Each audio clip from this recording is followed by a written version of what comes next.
Pour regarder New York Info, merci de nous rejoindre pour le plateau de l'invité. Les Ivoiriens se rendent aux urnes ce samedi 25 octobre pour élire le prochain président. Le chef de l'État sortant, Alassane Dramane Ouattara, en poste depuis 2011, brigue un nouveau mandat. Il fait face à 4 concurrents, parmi lesquels Jean-Louis Billon, ancien ministre du Commerce et cadre du PDCI, ainsi que Simone Gbagbo, ex-première dame et figure politique emblématique de la Côte d'Ivoire. La campagne électorale s'achève ce jeudi dans un climat tendu, marqué par des crispations politiques et des craintes de troubles. Je reçois sur ce plateau Kologo Aruna. Bonjour et bienvenue.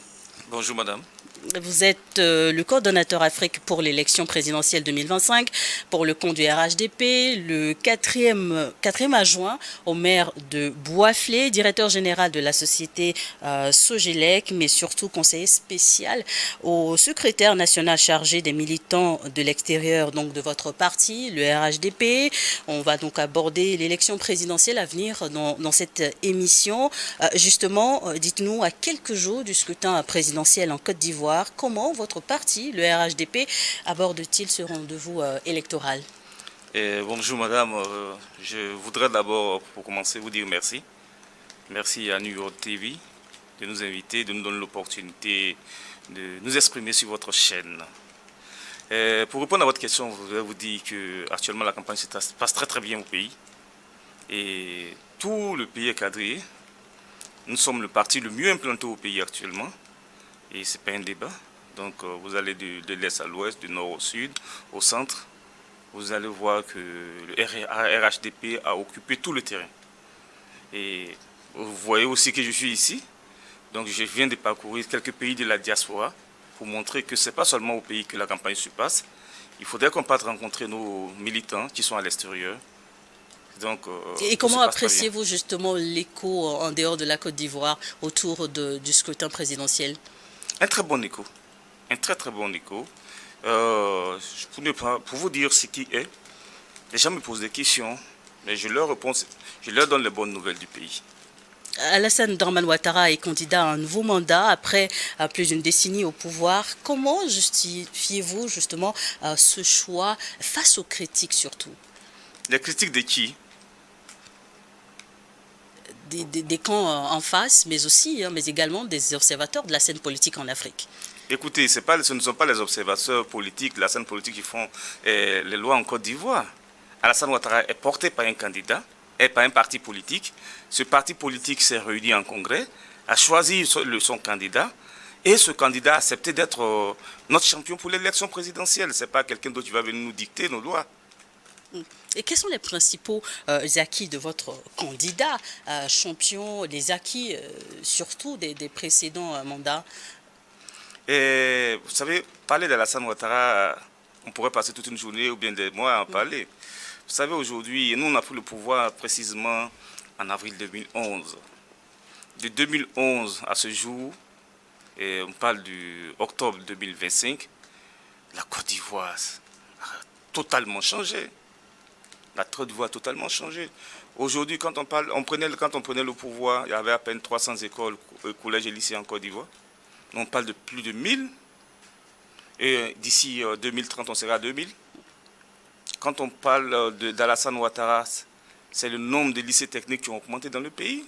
Quand on parle d'Alassane Ouattara, c'est le nombre d'hôpitaux qui ont augmenté dans le pays. C'est le bilan que vous dressez pendant cette campagne qui s'achève donc demain. La Côte d'Ivoire a connu des périodes troubles, on s'en souvient, entre 2011, par là. Les inquiétudes planent encore dans les esprits. Comment est-ce que vous appréhendez justement ces événements? Est-ce qu'il faut vraiment craindre des troubles en Côte d'Ivoire? Je voudrais vous rassurer, madame. Moi, je viens du pays. Et je voudrais rassurer tout le monde sur ce plateau, et la communauté nationale et internationale.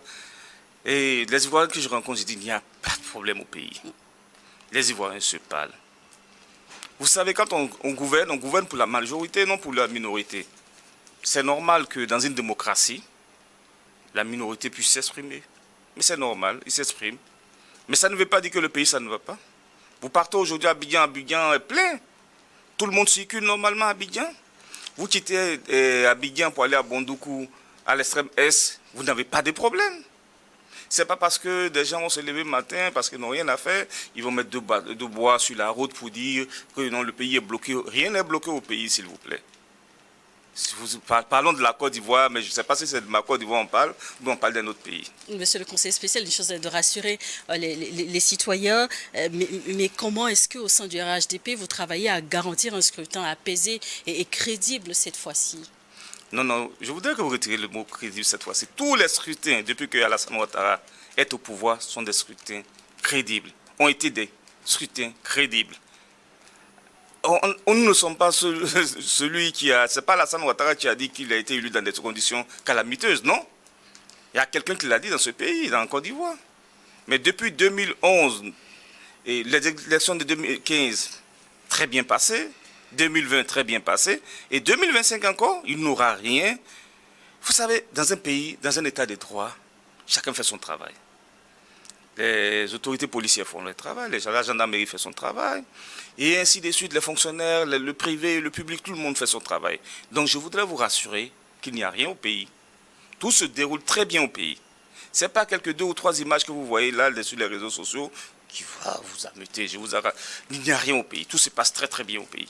Un bilan plutôt positif pour le candidat du RHDP, une campagne électorale qui se déroule normalement. Permettez tout de même qu'on commente encore une dernière fois un avis contraire dans cette émission, surtout venant de l'opposition ivoirienne qui dénonce un processus électoral biaisé. Et que répondez-vous justement à ceux-là qui accusent le RHDP de contrôler les institutions en charge des élections? Vous savez que la mauvaise foi est la chose la mieux partagée. La CEI d'aujourd'hui, ce n'est pas Alassane Ouattara qui l'a mise en place. Elle était là avant son arrivée au pouvoir. Et c'est la même CEI qui fonctionne dans les mêmes conditions. Le Conseil constitutionnel, il l'a nommé. Et la présidente du Conseil constitutionnel, mais vous savez que le pouvoir exécutif et le pouvoir judiciaire sont totalement séparés. Il y a un homme politique français qui a dit, quand il avait été nommé au président du Conseil constitutionnel, français, qui a dit que au président de la République, qu'après sa nomination, il a maintenant un devoir d'ingratitude vis-à-vis de celui qui l'a nommé. Vous savez, faisons confiance à nos institutions. Nous avons un problème sur le problème en Afrique. On ne fait pas confiance à nos institutions. Ces mêmes institutions, lorsqu'elles donnent des réponses qui nous sont favorables, on est content. Mais lorsqu'elles nous donnent des réponses qui nous sont défavorables, on n'est pas content, on accuse le pouvoir en place de tous les maux. Non, il faudrait quand même qu'on essaie d'être lucide à un moment donné de notre vie. Je voudrais vous rassurer, madame, que Alassane Ouattara ne fonctionne pas comme ça. Pour ceux qui connaissent Alassane Ouattara, j'ai regardé depuis 1995 jusqu'à ce qu'il accède au pouvoir, il n'a jamais fonctionné comme ça. Et ce n'est pas maintenant. Où il n'était même pas candidat à Alassane Ouattara.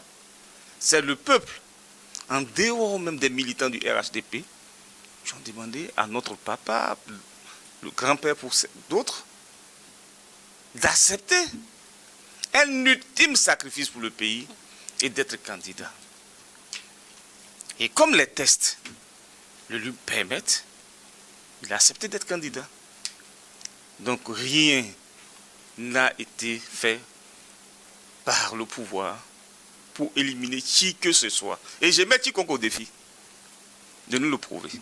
En tant que conseiller spécial au secrétaire national chargé des militants de l'extérieur de votre parti, le RHDP, vous effectuez actuellement une tournée dans la sous-région, même au-delà de Libreville, à Cotonou, actuellement à Lomé pour rencontrer donc, votre électorat à l'étranger. Justement, comment appréciez-vous l'accueil qui vous est réservé dans chacune de ces grandes capitales? Vous savez, en Afrique, on a 12 pays où il y aura des élections. Et je ne peux pas me rendre, je suis le coordinateur Afrique, je ne peux pas me rendre partout, mais j'ai parcouru au moins 7 pays. Il y a des missions dans les autres pays. Mais je peux vous dire aujourd'hui que les Ivoiriens sont très enthousiasmés. Les Ivoiriens que moi j'ai vus, j'ai eu l'opportunité de voir à Libreville. Et nous sommes allés plus loin. Le meeting du Gabon, c'était à Port-Gentil, à 700 km de Libreville. Plus de 500 Ivoiriens, militants, engagés pour la cause du président de la République et du RHDP. Et la cerise sur le gâteau, c'est que, à Libreville, le coordonnateur du FPI, le Front populaire ivoirien pour l'Afrique centrale, à séance tenante, fait son adhésion au RHDP. Bon, pour vous dire qu'on peut dire beaucoup de choses. La Côte d'Ivoire bouge, le RHDP dirige bien, le président Alassane Ouattara gouverne bien. Il n'y a même pas de débat là-dessus. La Côte d'Ivoire bouge. Permettez qu'on aborde la question économique également dans cet entretien. L'économie ivoirienne a connu une croissance soutenue ces dernières années, mais des inégalités persistent tout de même. Mais quelles sont les priorités justement du programme de votre candidat Alassane Dramane Ouattara pour y remédier?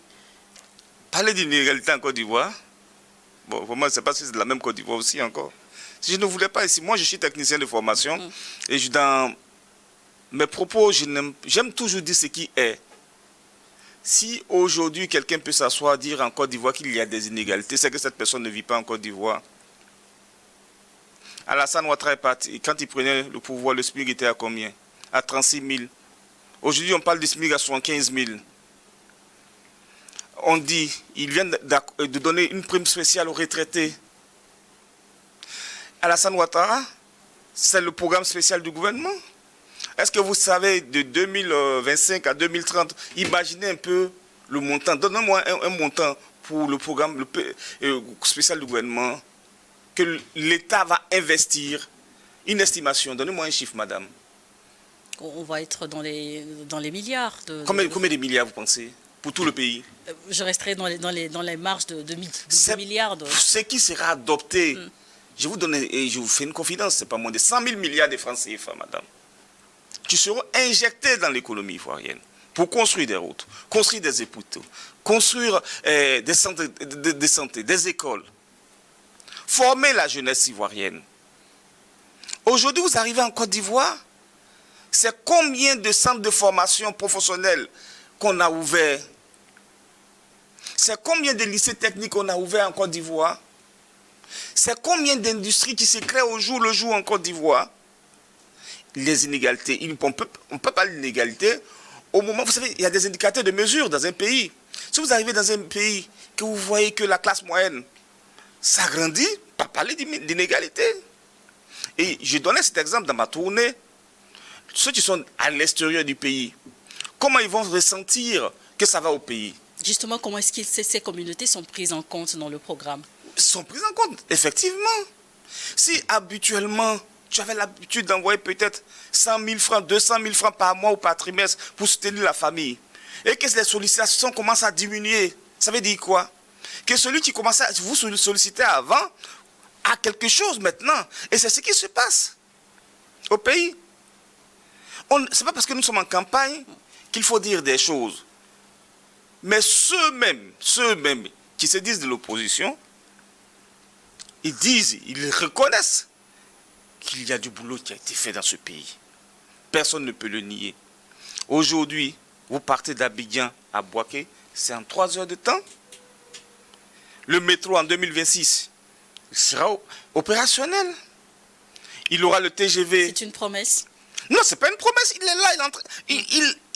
Les travaux sont en cours actuellement. C'était une promesse, mais maintenant on ne parle plus de promesse, c'est une réalité. Vous arrivez, je ne sais pas s'il y a longtemps vous êtes parti à Abidjan. Il y a quelques mois tout de même. Bon, vous arrivez à Abidjan, vous faites 2 mois, 3 mois, vous repartez à Abidjan, vous allez vous perdre. Parce que tout change à Abidjan. Et tout ne s'arrête pas à Abidjan. À l'intérieur du pays, c'est pareil. J'étais content de lire ce matin un article de journal d'un journaliste qui est très très connu, dont je ne veux pas citer. Il a demandé, ils ont fait des demandes, son village même n'était pas prévu pour un château d'eau. Il a eu le château d'eau. C'est ça le Alassane Ouattara. Vous savez, madame, aujourd'hui en Côte d'Ivoire, je peux taper ma poitrine pour vous dire, je suis du secteur de l'électricité. Il n'y a pas un village en Côte d'Ivoire qui a plus de 500 habitants qui n'est pas électrifié. Le taux d'électrification en Côte d'Ivoire actuellement est de 100%. Le taux d'accessibilité à l'eau potable en Côte d'Ivoire est plus de 90%. Et que dire du taux de bancarisation? Donc quand on voit toutes ces choses-là, on ne peut pas venir dire qu'il y a inégalité dans ce pays. Madame, vous quittez Abidjan jusqu'à Korogo. Vous avez l'Internet qui vous suit sur toute la route. Combien de pays peuvent se le permettre? Vous savez, la Côte d'Ivoire est un pays qu'il ne faut plus donner à ce pays à un certain nombre de personnes. Nous sommes dans une démocratie. S'ils ont la chance d'arriver au Pérou, tant mieux. Mais le pays est tellement important qu'il faut donner à des professionnels pour le gérer. Et qu'en est-il de la jeunesse qui représente une part importante de l'électorat? Quelles sont les propositions concrètes du RHDP en matière d'emploi, d'éducation, voire d'inclusion? C'est de ça que je parlais tout à l'heure. Quand on ouvre les lycées techniques, les centres de formation professionnelle, c'est pour qui? C'est pour les jeunes. Les jeunes, ils avaient été avant que nous n'arrivions au pouvoir, les jeunes, ils faisaient quoi? Chaque matin, ils étaient là, ils n'avaient rien à faire. Alassane Ouattara dit, je forme les jeunes afin de permettre à l'industrie qui est en train d'être créée d'avoir de la main-d'œuvre pour travailler dans les industries. Et il y a un programme spécial, programme jeune qui a été mis en place par le ministre Mamadou Touré. Aujourd'hui, moi je suis chef d'entreprise, madame. Il y a le programme d'aide à l'embauche pour les PME et les grandes entreprises. C'est ça, Alassane Ouattara. Aujourd'hui, vous recrutez un stagiaire chez vous. L'État vous donne à ce stagiaire un certain montant pour l'accompagner pour son transport et l'entreprise donne une autre partie. Madame, ça n'existait pas avant Alassane Ouattara. Combien de programmes, de fonds ont été mis à la disposition des jeunes et des femmes en Côte d'Ivoire? Je ne sais pas le chiffrer, mais ce sont des centaines de milliards qui ont été mis à la disposition de la jeunesse et des femmes en Côte d'Ivoire. En face du président sortant 4 autres candidats, dont Simone Gbagbo et Jean-Louis Billon, qui marquent un certain renouveau chez vos adversaires. Au RHDP, est-ce que vous les prenez au sérieux, ces candidats? Vous savez, madame, en politique, il ne faut jamais négliger un candidat. Nous sommes en campagne et nous respectons tous les candidats.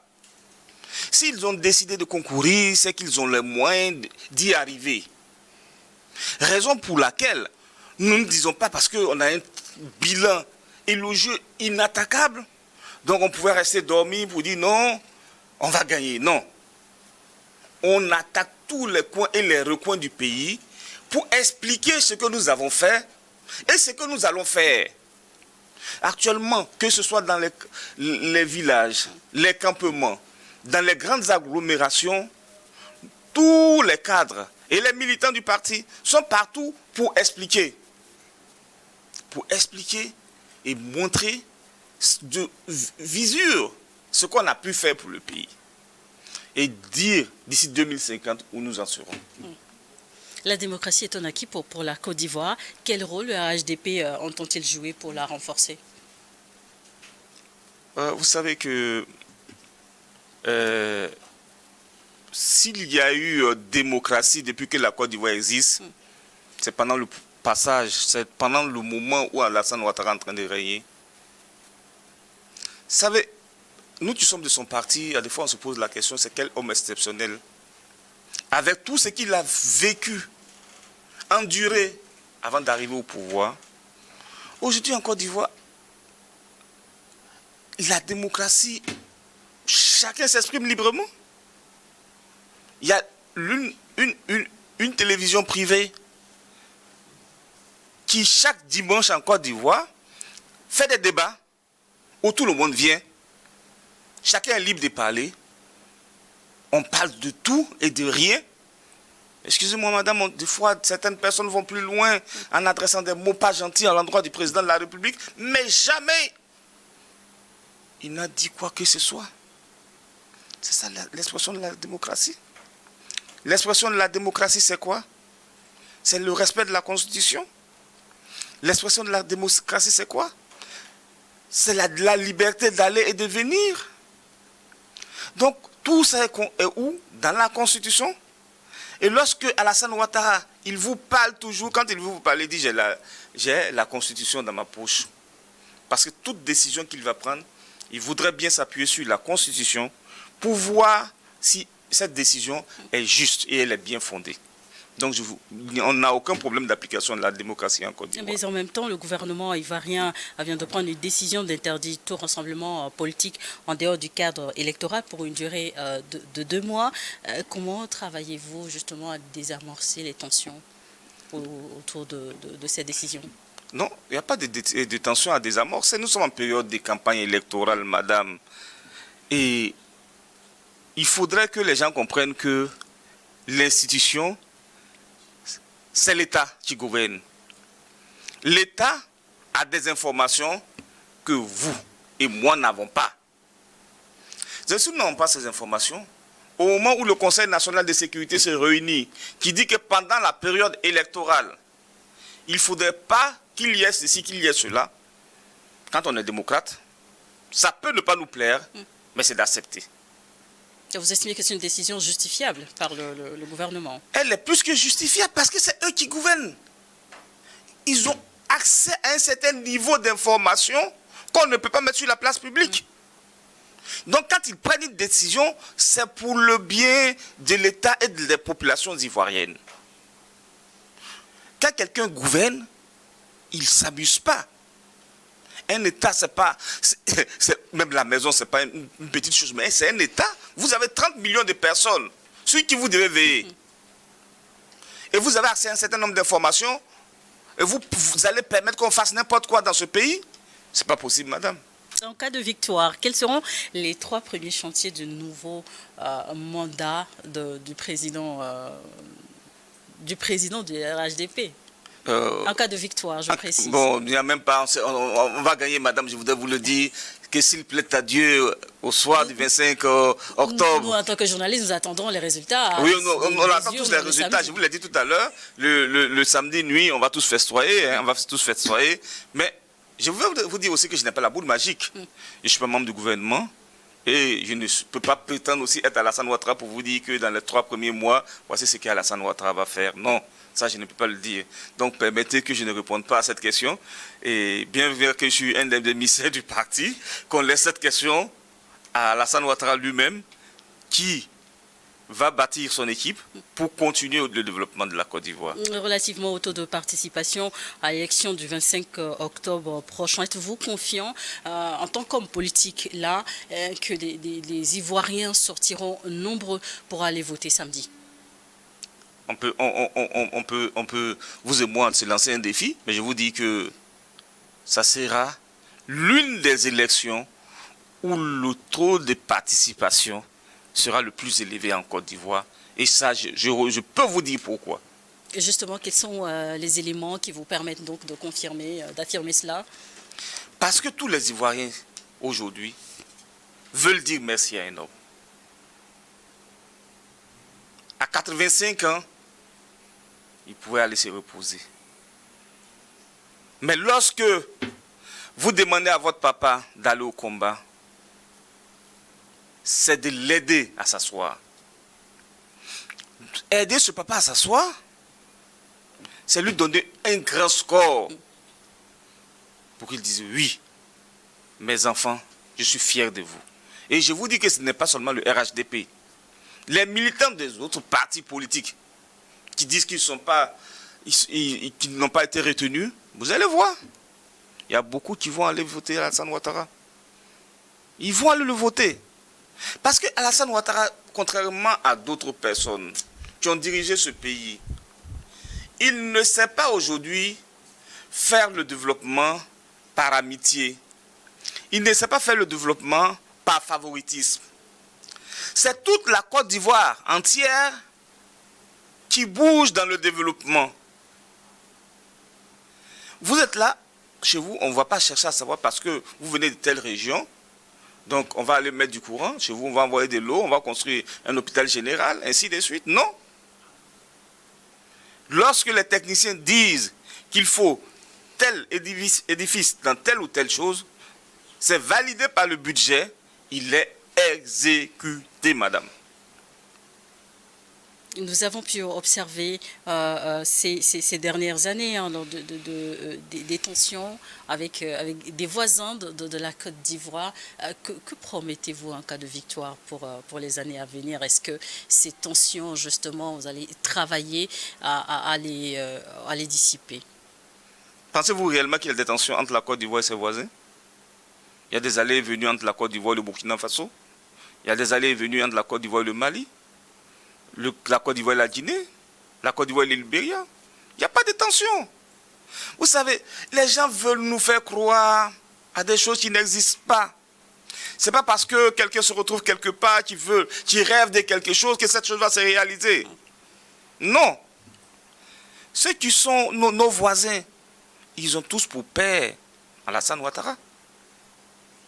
On ne peut pas tout vous dire sur des plateaux de télé. Mais chaque jour, il n'y a pas un qui n'appelle pas Alassane Ouattara pour solliciter des conseils. Alassane Ouattara, c'est le sage. Donc, il n'y a aucune tension avec les pays voisins. S'il y avait des tensions, vous allez voir qu'il y aurait eu des difficultés de coopération entre les peuples. Vous quittez la Côte d'Ivoire pour aller au Burkina, vous n'allez même pas sentir que vous avez traversé la frontière. Vous allez quitter la Côte d'Ivoire, aller au Mali, c'est pareil. Et ainsi de suite, la Guinée, le Libéria, il n'y a pas de tension. Mais il y a certaines personnes qui rêvent qu'il y ait des tensions, qui vont passer par vous les médias, qui vont faire écrire des petits papiers pour dire non, ça ne fait pas ci, ça ne fait pas ça, parce qu'ils ont eu l'opportunité d'être à un moment donné dans l'histoire de notre pays. Ils ont des ramifications au niveau des journalistes et que tout le monde sait écrire aujourd'hui. On fait croire que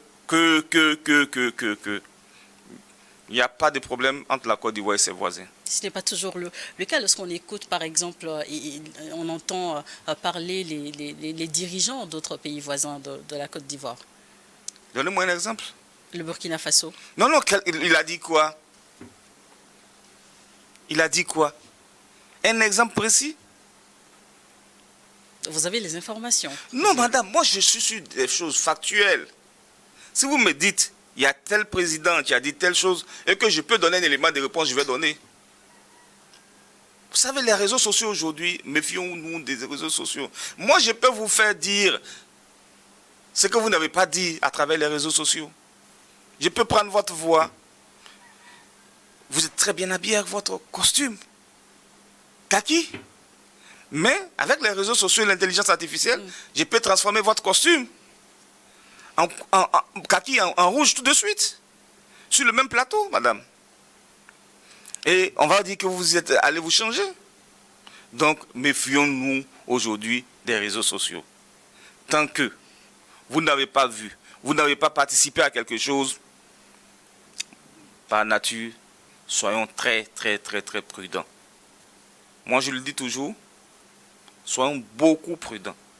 Et bon, je voudrais vous dire quand même, moi je suis au Togo hein, pour parler à Lomé pour parler de la campagne de mon président. Exactement. Les relations entre on revient sur cette campagne qui s'achève demain pour conclure cette émission. Quel message souhaitez-vous adresser aux électeurs ivoiriens à l'approche du scrutin de samedi? Encore une fois, merci à vous. Je voudrais profiter de mon séjour togolais, un agréable séjour togolais, pour inviter tous les militants de la diaspora à sortir nombreux le samedi 25 dans les différents lieux de vote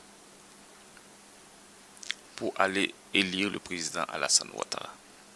Moi, en tant que représentant, coordinateur au niveau de la diaspora, qu'il sorte pour aller élire mon candidat. En revanche, il y a d'autres qui sont ivoiriens, qui sont à l'extérieur, qui ne sont pas de notre parti politique, qu'ils partent exprimer leur voix, qu'ils partent soutenir leur candidat, que les Ivoiriens montrent qu'ils sont disciplinés et que tout se passe très bien le 25 dans tous les pays de la diaspora. Vous savez, la Côte d'Ivoire est un grand pays. Ne faisons pas quelque chose qui puisse écorcher l'image du pays. Parce que si on le fait, on ne le fait pas contre Alassane Ouattara. Non. Mais c'est l'image du pays qui prend un coup. Non, je voudrais vous rassurer que tout le monde, on ira voter Alassane Ouattara. Et je voudrais terminer pour dire aux Ivoiriens qui sont à l'extérieur, et c'est le message que j'ai passé partout. Vous êtes dans des terres d'accueil. Respectez les lois et les autorités de ces pays. C'est très important. Quand quelqu'un vous a ouvert la porte, vous devez respecter cette personne et respecter toutes les règles, toutes les lois plutôt, que cette personne a pu mettre en place. Donc, j'invite les Ivoiriens à aller massivement dans la paix, bien alignés, faire leur choix et que ce taux de participation soit un taux de participation historique. Merci et nous souhaitons un bon scrutin à toute la Côte d'Ivoire. Merci d'être passé sur notre plateau. Kologo Aruna, je rappelle que vous êtes le coordonnateur Afrique pour l'élection présidentielle 2025 pour le compte donc du RHDP. Merci d'être passé sur notre plateau. Merci madame, c'est moi qui vous remercie. Au nom du président Alassane Ouattara, au nom de tous les hauts cadres, toute la hiérarchie dirigeante du RHDP, je voudrais remercier votre télévision. Elle fait du bon boulot. Et vous dire que nous sommes disponibles à tout moment que vous voulez. Venir chez vous ici, même avec un débat contradictoire, nous serons très à l'aise pour montrer aux gens. Parce que vous savez, l'information aujourd'hui, lorsqu'elle est mal véhiculée, elle tue plus qu'une âme. Donc, quand il y a un débat contradictoire, les gens auront l'opportunité de savoir qui dit vrai et qui dit faux. Et à partir de là, il y a beaucoup de choses qui vont se calmer. Encore une fois, au nom du président Alassane Ouattara, je vous dis merci. Et merci à toute votre direction. Merci. Merci. Bonne mission à vous au Togo. Merci à vous également de nous avoir suivis dans l'invité du jour. Merci.